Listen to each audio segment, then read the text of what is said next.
नमस्कार, हर हर महादेव, जय भोलेनाथ। आप सभी का स्वागत है आपके खुद के YouTube चैनल पर जिसका नाम है चाचा के फैक्ट्स। मेरा नाम नितिन है। मैं यहाँ से कहानियां सुनाता हूँ, कभी फैक्ट्स, कभी ईश्वर से जुड़े चमत्कार, कभी रोचक पौराणिक कथाएं जिनमें से एक आज है, और कभी तीसरी शक्ति के प्रकोप यानी भूत प्रेत आत्माओं से जुड़े कुछ ऐसे किस्से कहानियां जो लोगों ने अपनी पर्सनल रियल लाइफ में एक्सपीरियंस करे हैं।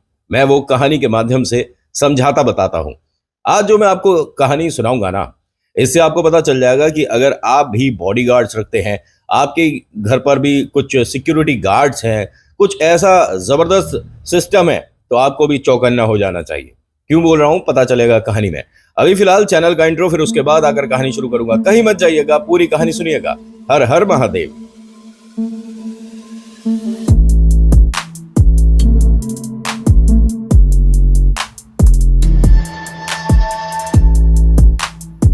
देखिए, कहानी आज की जो है बहुत छोटी सी है, लेकिन इससे आपको सीख बहुत बड़ी मिलने वाली है। ठीक है, सबसे पहले तो एक रिक्वेस्ट है कि अगर पसंद आती है तो प्लीज लाइक करिएगा, शेयर करिएगा, कमेंट में लिखिएगा जय श्री विष्णु, आपका नाम, आपकी जगह, कहां से आप ये वीडियो देख रहे हो। और अगर पसंद आती है, इस तरह की और देखना चाहते हैं, तो प्लीज सब्सक्राइब करिएगा चैनल को। बहुत मेहनत लगता है बाबा एक वीडियो बनाने में, तो अगर अच्छी लगती है तो सब्सक्राइब कर लीजिएगा। मैं इस तरह की कहानियां अक्सर लाता रहता हूं। बहुत समय पहले की बात है, हमारे प्रिय विष्णु जी आराम कर रहे थे, लेकिन आराम करते करते उनके मन में एक बहुत प्यारा सा ख्याल आया कि मैं ब्रह्मा जी के जो पुत्र हैं उन्हें न्योता देता हूं, उन्हें मन से खाने पर बुलाता हूं, वो आए, मैं उनकी सेवा करूं, यहाँ वो भोजन ग्रहण करें, उनके लिए 56 प्रकार के व्यंजन तैयार कराए जाए। बहुत ज्यादा, मतलब एक होता है ना कि मन से दिल से उन्होंने न्योता भेज दिया। अब यहां जब मन से दिल से न्योता किसी को गया तो वहां ब्रह्मा जी को पता चला। ब्रह्मा जी ने देखा कि भाई विष्णु जी ने मेरे पुत्रों को दोनों को खाने पर बुलाया है, इससे अच्छी बात क्या होगी, क्योंकि विष्णु जी का निमंत्रण कौन मना करेगा। ब्रह्मांड में अगर किसी को कह दिया जाए कि विष्णु जी ने आपको बुलाया है, तो वो ये थोड़ी ना कहेगा कि ठीक है उनसे बोल देना, हम जब वक्त होगा तब आएंगे। अच्छा, विष्णु जी को मना करोगे। लेकिन ब्रह्मा जी बहुत प्रसन्न थे, खुश थे। उन्होंने अपने दोनों बच्चों से कहा कि आपको विष्णु जी ने खाने पर बुलाया है और जरूर जाइएगा, और ये बहुत बड़ी एक किस्मत की बात होती है कि विष्णु जी आपको बुला रहे हैं। तो दोनों बहुत प्रसन्न हुए, बहुत खुश हुए कि भाई वाह क्या बात है। और साथ ही साथ एक उत्सुकता थी कि विष्णु जी के घर पर हमें खाने में क्या मिलने वाला है, क्योंकि वो तो ब्रह्मांड का सबसे स्वादिष्ट और एक अलग ही डिफरेंट टाइप का खाने का एक्सपीरियंस होगा। खाने में स्वाद भी अच्छा होगा, बैठने की जगह भी बड़ी जबरदस्त होगी, और जो सेवा करेंगे लोग वो तो कमाल होगा ही, क्योंकि भाई विष्णु जी के जा रहे हैं हम, छोटी बात थोड़ी ना है। अब ये दोनों चल दिए, पहुंचे, लेकिन अंदर नहीं आए, आ ही नहीं पा रहे। चाह तो रहे हैं लेकिन विष्णु जी के पास तक नहीं पहुंच पा रहे हैं। क्यों? विष्णु जी के दो द्वारपाल जो कि दरवाजे पर खड़े थे, उन्होंने रोक दिया। कहां अंदर, कहां जा रहे हो? अभी विष्णु जी सो रहे हैं, और जब हमारे मालिक उठकर आएंगे, कुछ बताएंगे, तभी कोई मिल सकता है। अभी वो सो रहे हैं, जाओ यहां से। अब ब्रह्मा जी के जो पुत्र हैं दोनों, उनको बड़ा बुरा लगा। अरे क्या बोल रहे हो तुम, सिर्फ द्वारपाल हो, जाओ और उनसे पूछ कर आओ कि हमें उन्होंने खाने पर बुलाया है। अब जो द्वारपाल थे उन्होंने कहा, एक मिनट, कौन हो? अरे हम ब्रह्मपुत्र हैं, हम ब्रह्मा जी के बेटे हैं। हाँ ठीक है, फिर? अरे ये क्या मतलब हुआ? अगर हमें क्रोध आ गया ना, उन्होंने कहा आ गया, तो हम इसीलिए खड़े हैं, या बताओ अगर क्रोध आ गया, यही वाली बात कर लेते हैं। चलो, ये तो तैयार थे दोनों द्वारपाल। आप जानते हो ना ये दोनों कौन हैं, और बाद में ये दोनों कौन बन जाएंगे। अभी बहुत कहा, हमें जाने दो, ये जो स्थिति है, ये परिस्थिति बहुत खराब हो जाएगी। उन्होंने कहा अगर आप हमें चुनौती दे रहे हो तो हम दोनों विष्णु जी के सेवादार हैं, विष्णु जी के रक्षक हैं, विष्णु जी तक नहीं पहुंच सकते हो तुम। और रही बात इस तरह से बात करने की, तो इसके लिए तो हम बहुत अच्छी तरीके से ट्रेंड है। बस आप एक बार पहल कर दो, फिर उसका अंत हम कर देंगे। और ये दोनों द्वारपाल मतलब कठोर रूप में होते जा रहे थे, और इनके शब्द भी थोड़े भयानक हो रहे थे। अब स्थिति बिगड़ने वाली थी। कभी नारद जी, आप जानते ही हैं कि नारद जी कभी कुछ गलत थोड़ी ना कहते हैं, वो बस इधर की उधर बात करते हैं, और वो जो बात शब्दों से खत्म हो जाती उसके लिए ईंटें उठा ली जाती हैं। फिर है ना, हंसने की जरूरत नहीं है, नारद जी का काम है ये। नारद जी जानते हैं कैसे साधारण सी बात को एक भयानक रूप दे दिया जाए, है ना, और फिर कह देते हैं नारायण नारायण, मैं तो कुछ करता ही नहीं, मैं तो बस ऐसे ही यहां से जा रहा था। अब नारद जी वहां से जा रहे थे, नारद जी ने ब्रह्मपुत्रों से पूछा कि अरे आप दोनों यहाँ, जय ब्रह्मदेव, आप यहाँ कैसे? अरे वो हमारे को खाने पर मन से उन्होंने न्योता भेजा है विष्णु जी ने, और ये दो द्वारपाल जो खड़े हैं ये हमें अंदर नहीं जान दे रहे। अच्छा अच्छा, मन से मतलब आपको लिखकर नहीं बुलाया है? अरे नहीं, मन से, दिल से भेजा हुआ जो एक इनविटेशन होता है उसे कोई मना नहीं कर सकता। और जब विष्णु जी ने मन से हमें याद किया तो हम तो जाएंगे, हमें खाने पर बुलाया है भाई, खाना ठंडा हो रहा होगा। नारद जी ने कहा कि हाँ खाना तो ठंडा हो रहा होगा, लेकिन ये जो दो द्वारपाल हैं ये हमेशा जो गर्म रहते हैं, इन्हें कैसे मतलब आप समझाओगे? नारद जी आप समझाओ ना, हम तो इन्हें कह कहकर थक गए लेकिन इनकी समझ नहीं आ रही है। उन्होंने कहा नारद जी सुनो, बीच में मत आओ, ठीक है? हमें विष्णु जी ने कहा है कि मैं आराम कर रहा हूं और अभी मैं किसी से नहीं मिल सकता। जब उन्होंने ये कह दिया तो कोई नहीं आ सकता। नारद जी ने कहा एक मिनट, कोई मैं तो हूं ही नहीं, मैं जाकर उनसे कहता हूं कि आपसे मिलने ब्रह्मा जी के बेटे आए हैं। नारद जी को भी रोक दिया। मैंने कहा कोई नहीं जा सकता, तो आप भी कोई नहीं में ही हो, कोई नहीं। नारद जी ने कहा अगर ऐसी बात रही तो कहीं ऐसा ना हो कि यहां पर कोई ऐसा देव आ जाए जिसे आप रोक ना पाए। उन्होंने कहा हम किसी को नहीं जाने देंगे, देव हो, राक्षस, असुर, इंसान, कोई भी प्रजाति हो, पशु पक्षी, कोई अंदर नहीं जा सकता। और रही बात आप जबरदस्ती करने की, तो आप भी एक बार आजमा कर देख लो, विष्णु जी का हम पर हाथ है, आशीर्वाद है, हमें आप हरा नहीं सकते। और ये वास्तव में हकीकत है, जो विष्णु जी के ये रक्षक है ना, इनको कोई नहीं हरा सकता, कोई नहीं, कोई, पूरा ब्रह्मांड का कोई भी जोर लगा लो, इन्हें आप परास्त नहीं कर सकते, बंदी नहीं बना सकते। देखिए यहां पर मैं सभी की बात कर रहा हूं, महादेव को नहीं बोल रहा हूं। महादेव की बात ऐसे इनमें नहीं होती है, ठीक है? समझदार हैं आप, क्योंकि अभी वो ही आने वाले हैं। अब होता क्या है कि जब बहुत परेशानी बढ़ गई, बहुत सारे देवों ने आकर ट्राई कर लिया, इंद्रदेव भी आ गए कि अरे बच्चों, आप छोटे छोटे से द्वारपाल हो, आपको इस तरह से ब्रह्मपुत्र जो हैं उन्हें रोकना नहीं चाहिए, अगर ब्रह्मा जी आ गए तो गड़बड़ हो जाएगी, वो नाराज हो जाएंगे। तो इन दोनों ने, द्वारपाल ने कहा कि ठीक है, ब्रह्मा जी को भी आ जाने दो, हम अपने मालिक की नींद में खलल नहीं पड़ने देंगे, उन्हें डिस्टरबेंस कोई नहीं होगी, ब्रह्मा जी आ जाओ चाहे कोई भी आ जाओ। विष्णु जी ने कहा कि मैं आराम कर रहा हूं, कोई नहीं आना चाहिए तो कोई नहीं आएगा। अब सभी देवी देवता परेशान कि भाई ये तो किसी की बात मान ही नहीं रहे हैं, और ये तो अपमान है कि किसी को घर पर बुलाया, अंदर थाली रखी है, खाने की प्लेट रखी है, लेकिन उन्हें अंदर नहीं जाने दे रहे, ये तो गलत बात है वैसे तो। अब विष्णु जी की देखिए यहाँ पर क्या गलती रही कि उन्होंने दिल से न्योता तो भेज दिया लेकिन अपने द्वारपाल को बताना भूल गए। इसीलिए किसी को अगर आप इनविटेशन देते हैं तो घर वालों को भी बता देना कि हमने उसको बुला रखा है, वरना घर वाले उसके लिए कुछ खाना सर्व करेंगे नहीं, उसे बुरा लगेगा। समझ रहे हो ना मैं क्या समझा रहा हूं? जैसे शादी में प्लेट सिस्टम होता है ना, तो प्लीज उतने ही लोगों को बुलाएं जितनों को आप जानते हो, इर्द गिर्द के जो घुसते हैं उसे इस तरह के द्वारपाल रोक ही देते हैं।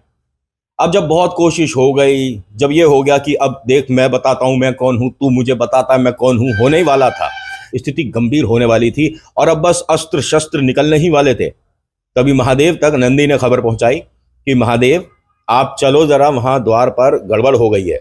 महादेव ने कहा हमारे द्वार पर? कह रहे अरे हमारे द्वार पर कहाँ गड़बड़ होगी, हमारे द्वार पर ऐसा थोड़ी ना है कि भोले बाबा विश्राम कर रहे हैं, कोई अंदर नहीं जा सकता, कोई भी आ जाता है आप तक, खुद ही उठा देता है आपको, उठ जाओ भोले बाबा आपसे कुछ हमें जरूरी काम है। महादेव ने कहा हाँ तो किसके द्वार पर दिक्कत हुई? बताया कि विष्णु जी आराम कर रहे थे, उन्होंने मन से ब्रह्मा जी के जो पुत्र हैं दोनों आए हैं उन्हें खाने पर बुलाया था और अपने द्वारपाल को बताना भूल गए। वो द्वारपाल उन दोनों को अंदर नहीं जाने दे रहे कि भाई नहीं, विष्णु जी आराम कर रहे हैं, हम नहीं जाने देंगे। और बहुत बड़ी एक समस्या होने वाली है, अस्त्र शस्त्र निकल गए हैं। भोले बाबा ने कहा अरे इतना कुछ हो गया, मैं जाता हूं। लेकिन भोले बाबा वो किसी को अंदर नहीं जाने दे रहे हैं। अच्छा ठीक है, मैं चलता हूं। अब नंदी और महादेव जब चले तो भाई महादेव आप जानते हैं जब चलते हैं तो उनके साथ आधे से ज्यादा ब्रह्मांड के राक्षस, असुर, देवता, यहां तक कि इंसान, पशु सभी चलने लगते हैं कि भाई भोले बाबा के साथ चलने को 2 कदम मिल जाए। अब सामने से जब सेना आ रही थी और उसके आगे चल रहे थे महादेव, तो ये चारों थोड़े से घबरा गए, चारों, दोनों द्वारपाल और दोनों ब्रह्मपुत्र, कि भोलेनाथ आ रहे हैं।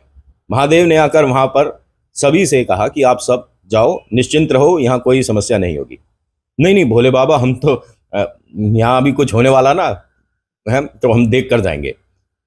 ये तब भी होता था, आज भी होता है कि दो लोगों का कुछ आपस में मतभेद हो रहा है, चलो देखते हैं क्या बात हो गई, है ना। तो भोले बाबा ने कहा अरे जाओ अपना काम करो, जिसको जाना है मैं देख लूंगा।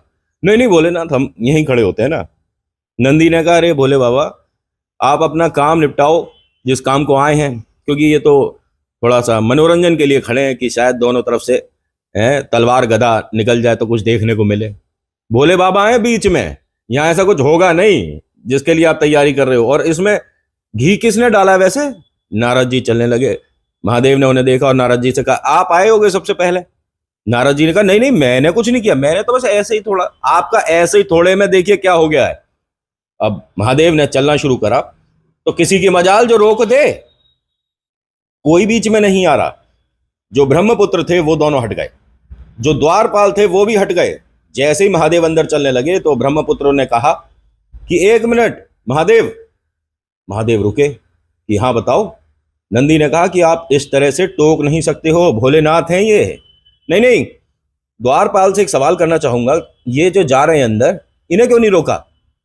द्वारपाल ने, दोनों ने चेहरा नीचे करा कि आप महादेव को बोल रहे हो, महादेव को हम रोकेंगे? कैसी बातें कर रहे हो? ये सभी के लिए नियम हो सकता है कि विष्णु जी से कोई नहीं मिल सकता। ये महादेव हैं, इन्हें कभी भी किसी की भी अनुमति की जरूरत नहीं है। पूरा ब्रह्मांड इन्हीं का है, मालिक हैं ये हर जगह के, तो ये अपनी जगह कहीं भी जाएं आए, हम कौन है रोकने वाले? महादेव ने उन दोनों से कहा कि आप शांत रहो, मैं विष्णु को लेकर आता हूं। उन दोनों ने चेहरा ऊपर ही नहीं करा था। मतलब भोलेनाथ से आई कांटेक्ट मिलाना भी बहुत बड़ी बात हो जाती है। महादेव गए, जय श्री विष्णु। विष्णु जी ने आंख खोली और एकदम खड़े होकर हाथ जोड़ लिया, जय भोलेनाथ। आप महादेव यहाँ कैसे, सब ठीक है? उन्होंने कहा कुछ ठीक नहीं है। ये जो तुम मन से किसी को भी न्योता देते हो, अरे सामने जो द्वारपाल है उन्हें बता तो दो कि तुमने किसे न्योता दिया है, किसे नहीं दिया है।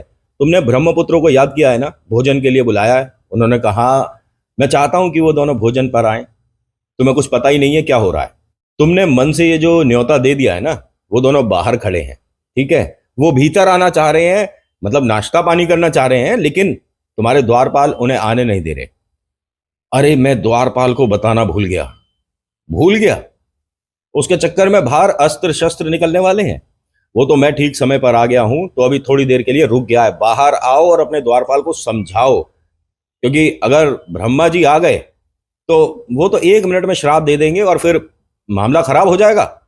अब विष्णु जी ने फटाफट से बाहर के तरफ रुख करा और बाहर गए और कहते हैं कि मेरे से गलती हुई कि मैं अपने द्वारपाल को बताना भूल गया, आप दोनों आइए। तभी ब्रह्मा जी आ गए। 1 मिनट, ऐसे नहीं, मेरे बच्चों को, मेरे बेटों को रोकने का दुस्साहस सिर्फ ये 2 द्वारपाल ने कर दिया। महादेव ने ब्रह्मा जी को कहा कि कोई बात नहीं, अब बात समाप्त हो चुकी है। एक मतभेद था वो खत्म हो गया है, दोनों का खाने का यहाँ प्रबंध किया गया है, खाना खाएंगे और मैं खुद खिलाऊंगा अपने हाथों से। ब्रह्मा जी आप शांत हो जाओ। ना महादेव, मेरे बच्चों का अपमान कैसे कर दिया? ये हैं कौन? ये बस द्वारपाल हैं। द्वारपाल ने कहा कि हम विष्णु जी के द्वारपाल हैं। ब्रह्मा जी अगर किसी तरह की कोई गलतफहमी है हम उसके लिए भी तैयार हैं। विष्णु जी ने कहा तुम दोनों शांत हो जाओ, जरा बात चल रही है तुम हमेशा ही तैयार रहते हो। ठीक है, मैं तुम्हें बताना भूल गया, गलती मेरी थी। ब्रह्मा जी आपको कोई भी श्राप देना है तो वो मुझे दीजिए। अब ब्रह्मा जी विष्णु जी को श्राप दे दे। महादेव ने दोनों को एक तरह से मतलब कन्विंस करने की कोशिश करी कि बात आई गई हो गई, अब क्यों बढ़ा रहे हो, अरे हो गई गलती इनसे। नहीं महादेव, आप इनकी तरफदारी बिल्कुल मत करो। मेरे बच्चों को रोकने की इनकी हैसियत नहीं, इनकी औकात नहीं। इनमें से एक द्वारपाल जो था वो थोड़ा सा 2 कदम आगे बढ़ा और ब्रह्मा जी से कहता है कि आपको शायद एक बात नहीं पता, महादेव का भी हाथ है हम पर। अगर आप चाहो तो श्राप देकर देख लो, हम में से दोनों में से किसी का भी अनर्थ नहीं हो सकता। महादेव ने द्वारपाल से कहा कि 1 मिनट, अब ब्रह्मा जी की सुन लेते हैं, उसके बाद मैं बोलूंगा। ब्रह्मा जी से कहा कि आप क्या चाहते हो कि क्या हो? मैं इन दोनों को श्राप दूंगा और ऐसा कि इनकी सारी जिंदगी पलट जाएगी। ये जो विष्णु के बहुत चहेते बने घूम रहे हैं ना, पता पड़ेगा। मैं तुम दोनों को श्राप देता हूं कि तुम दोनों मृत्यु लोक में जाओगे, यानी कि पृथ्वी पर जाओगे। और हां, तुम दोनों का उद्धार होगा नहीं। तभी महादेव ने कहा कि ब्रह्मा जी, जैसा आपने कहा कि इन दोनों को मृत्यु लोक भेज दिया जाए, अभी इसी क्षण ये मृत्यु लोक चले जाएंगे, ठीक है, लेकिन आपने कहा कि इनका उद्धार नहीं होगा, ये एक दूसरे का ही उद्धार करेंगे, देख लेना। और ये जिसने कहा था कि मेरा इन पर हाथ है, ये ब्रह्मांड में सबसे बड़ा भक्त होगा मेरा, ठीक है, और इसका उद्धार विष्णु जी करेंगे। विष्णु जी का ही एक रूप होगा जो कि ये दूसरा द्वारपाल बनकर जाएगा, और इन दोनों का आमना सामना होगा और मुक्ति होगी एक दूसरे के द्वारा। पूरी दुनिया इन दोनों को जानेगी, पूजेगी, और एक ऐसे पूजे जाएंगे कि जिनके साथ एक खास होंगे। इन दोनों को जब मृत्यु लोक भेजा गया तो एक बना रावण और एक बने राम, और हम सभी जानते हैं कि आगे क्या हुआ था परिणाम। मुक्ति भी मिली रावण को, और रावण महादेव का भक्त और राम जी के चहेते हुए हनुमान जी। तो कहा जाता है कि विष्णु जी के जो ये दो द्वारपाल थे, अगर वहां ब्रह्मा जी के बेटों को नहीं रोका होता तो रामायण ही नहीं आती। खैर, मुझे बड़ी कमाल लगती है ये वाली कहानी, और मैंने सोचा आप तक पहुंचाई जाए। और बहुत सारे लोग हैं जो कि नहीं जानते ऐसा हुआ था या ऐसा हुआ होगा। रावण और राम जी का आना तय था।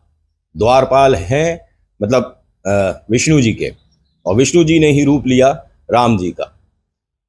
तो आज की आपको कैसी लगी कहानी बताइएगा जरूर। Thank you so much for watching. मेरा नाम नितिन है, मुलाकात करूंगा आपसे अगली वीडियो में।